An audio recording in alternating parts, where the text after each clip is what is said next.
In this video, after we've put the subassembly for the axle and one of the followers in there, we need to fix this issue here. Our axle is a little bit too long. So to facilitate doing that, what I want to do is I want to make a drawing of this whole thing. This will be useful later. So I want to create a drawing of the entire automata, and I want to use a size C inch paper. So size C, this is going to be the big paper. So click OK. And let's put a front view in first. Let's make that a little bigger. Can we fit in a 1-to-1? A little tight, but let's do it. So there's one, there's one, there's another view, and there's another view which we can shoehorn into right there. As is our convention, let's make that one shaded. And really, also what we can do, the isometric can be made a little bit smaller. It's nice to have it there to know what we're looking at. But here we want to find out just how things are put together. So let's start putting in some dimensions. So we're going to have to attach either a handle or some sort of something so that we can grab that axle and drive it. So let's find out how big we have to do that. So we've got about a 1/4 of an inch. And then what else do we want to know? We definitely want to know, let's see, let's turn on hidden lines here. We definitely want to know, again, how long this this axle is. So let's come here and once and for all, I think the axle goes all the way to there. So we've got it at 6, I believe. And if we come here, so that is a 1/4, and that distance is a 1/2. So what we need to do is we need to reduce the length of our axle by a 1/4 of an inch.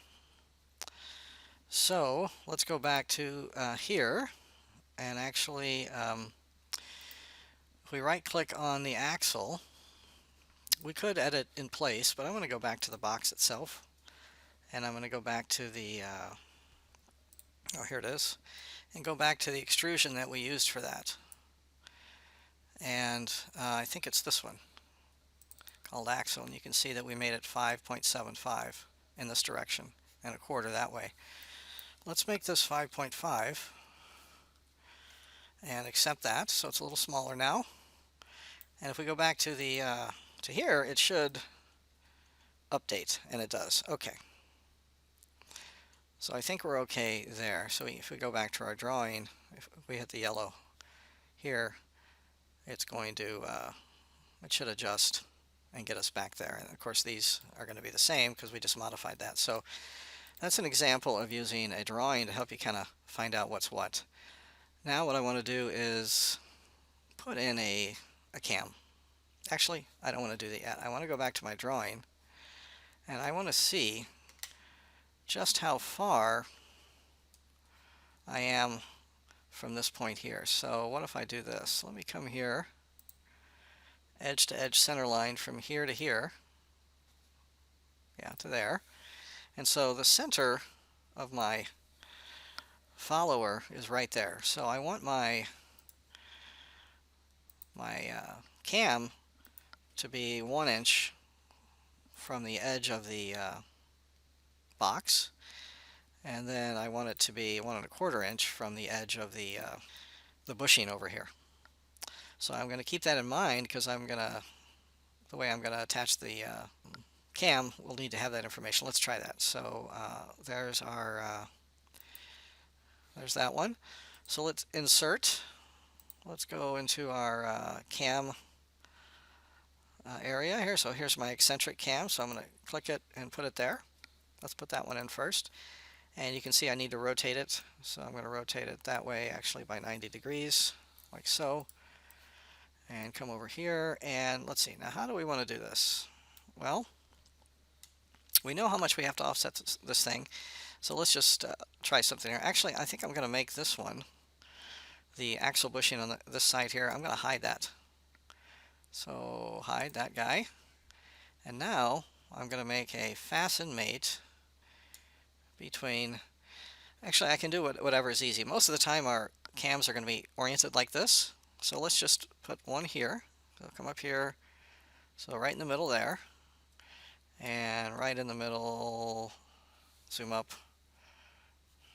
Get on the plane, hold Shift key, and now I can grab that one. So if I click there, what does it do? It goes right there. Okay, now from this point, based on the drawing here, we know that we're an inch or a quarter inch, depending on where we take our measurement from. So for this fasten mate right here, which I'm going to call Eccentric, rename Eccentric, I'm going to offset it along the Z direction. Let's try 1 inch. Not quite enough. So it's taking it from that far edge rather than the near edge, so 1.25. And that's too much as well. So what are we doing wrong here? Let's see. So it should be 1 1/4 from that edge. So how can we get our offset to work here? So eccentric, and we're going to offset it. So if we go 1, it's not quite enough, right? So if I go 1.25, that's too much. So evidently it's 1.125, 1 1/8, 125. So that's interesting the way it does that.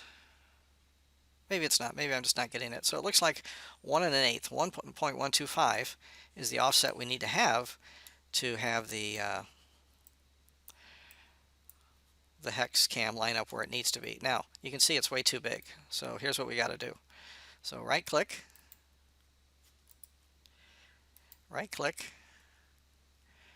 change configuration right here. So this has got to be actually pretty small. I'm going to change that nominal diode to 1.5 and then generate, and it gets to a good size, and I'm going to accept that. Okay. Now, here we go. So this video is already long enough. I'm going to stop the video here, and then the next thing we're going to do is we're going to make the tangent mate between these two, and then we're going to get this thing to work. Thanks for watching.